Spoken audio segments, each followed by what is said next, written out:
I'm Jen Parker Starbuck, and I teach at the University of Roehampton in London. And I'm here because I've won the Outstanding Article Award through ATHA.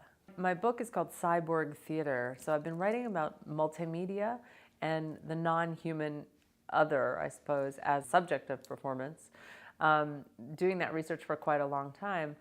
And in the process of working on technologies and the cyborg as a figure, I got interested more and more in other non-human others. So I teach a class called The Non-Human in Performance, and I do it through performing objects and puppetry, cyborgs and machine performance, and then into animals.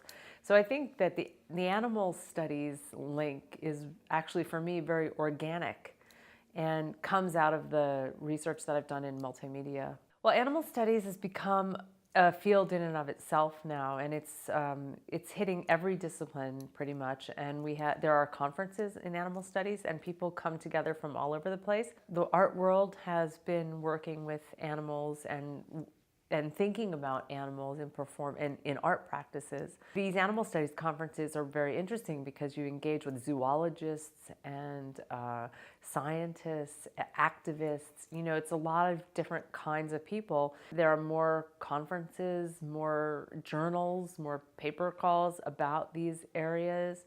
And I think that in performance studies, it's only going to get bigger, I hope, anyway. I'm interested in performance. I'm interested in how performance can illuminate human-animal relations. You know, there's a bunch of us who write in this area and who've done a lot of conference work together. And there's always questions about ethics. And that's not always pertinent to the work we're doing, and yet it also is. So it's one of those lines that those of us working in animal studies are constantly being asked to discuss and think about. In performance, there are a lot of questions around the use of animals and whether or not it's appropriate to be using animals in performance practices.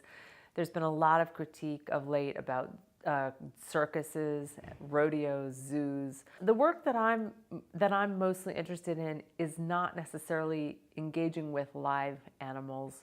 I'm really interested in the way humans, animals, and technologies intersect and interrelate. And that's been the larger project that I'm working on.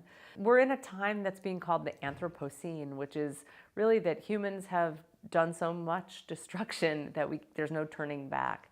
And I think that the attention towards the non-human animal, you know, extends towards environmental and ecological research. Although, you know, coming from performance, this is a very human-centric form. I think that by focusing our attention on non-human animals, we can begin to look more carefully at what it means to be human alongside these other non-humans.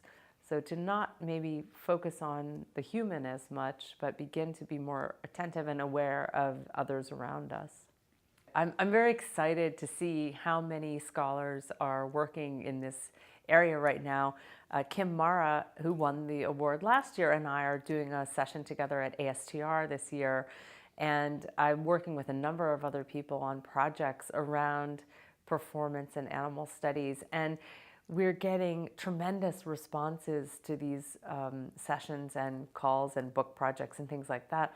And for me, it's really exciting to see a younger generation of scholars engaging with these ideas. So I think there's a future for this, and it's taking off into different directions, and that's very exciting.